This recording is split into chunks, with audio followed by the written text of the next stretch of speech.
السلام علیکم ورحمۃ اللہ وبرکاتہ۔ امید کرتا ہوں کہ آپ سبھی حضرات خیر و عافیت سے ہوں گے۔ اللہ رب العزت آپ لوگوں کو اسی طریقے سے ہمیشہ شاد و آباد رکھے۔ آپ جہاں بھی رہیں محفوظ رہیں، صحیح سلامت رہیں۔ میرے دوستوں اور میرے پیارے بھائیوں، میری معزز خواتین ماں اور بہنوں، آج میں آپ کے ساتھ حضرت امیر المؤمنین مولا مشکل کشا شیر خدا حضرت علی رضی اللہ تعالی عنہ کا بہت ہی پیارا شاندار واقعہ آپ کے ساتھ شیئر کرنے جا رہا ہوں۔ ایک مرتبہ کا واقعہ ہے کہ حضرت علی رضی اللہ تعالی عنہ اپنے گھر سے مسجد کی طرف روانہ ہو رہے ہوتے ہیں کہ اچانک سے ان کی نعلین پاک ٹوٹ جاتی ہے۔ جب حضرت علی رضی اللہ تعالی عنہ نے اس ٹوٹی ہوئی نعلین کو اٹھانے کی کوشش کی، اس سے پہلے وہاں پر ان کا ایک عاشق حاضر ہو جاتا ہے اور کہتا ہے، یا علی، میں آپ سے یہ سعادت مانگتا ہوں کہ آپ مجھے یہ حکم دیں کہ میں آپ کی نعلین پاک کو سلوں۔ حضرت علی منع فرماتے ہیں اور کہتے ہیں کہ نہیں، میں ہی اس کو سلوں گا جیسے میں اسے بارہا سلتا رہتا ہوں۔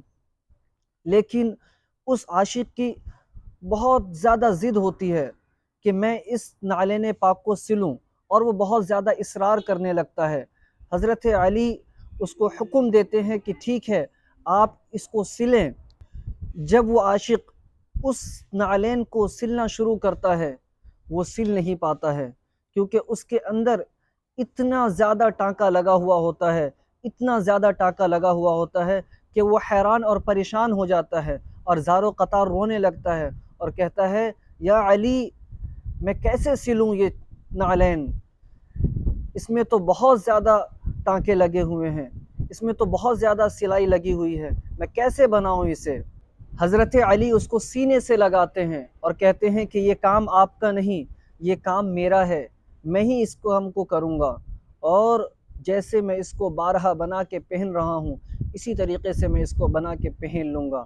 ذرا سوچیں، وقت کے امیر المؤمنین جن کا مرتبہ اتنا بڑا کہ ہم ان کی فضائل بیان کرتے کرتے تھک جائیں، جو اہل بیت اطہار کی شان، وہ علی جو نبی کے گود میں کھیلے، وہ علی جن کی ولادت کعبے میں ہوئی، سوچیں ان کے پاؤں میں ایک ٹوٹی ہوئی نعلین، اور آج ہمارا حال، آج ہمارے قوم کے جو خود کو امیر مانتے ہیں، آج ان کی حالت دیکھ لیں۔ ہمیں سبق لینا چاہیے، ہمیں درس لینا چاہیے حضرت علی کی سادگی سے، ہمیں سیکھنا چاہیے، سمجھنا چاہیے۔ میرے دوستو، اللہ ہمیں عمل کی توفیق عطا فرمائے۔ میں آپ کا اپنا شاہ عالم نظامی، السلام علیکم۔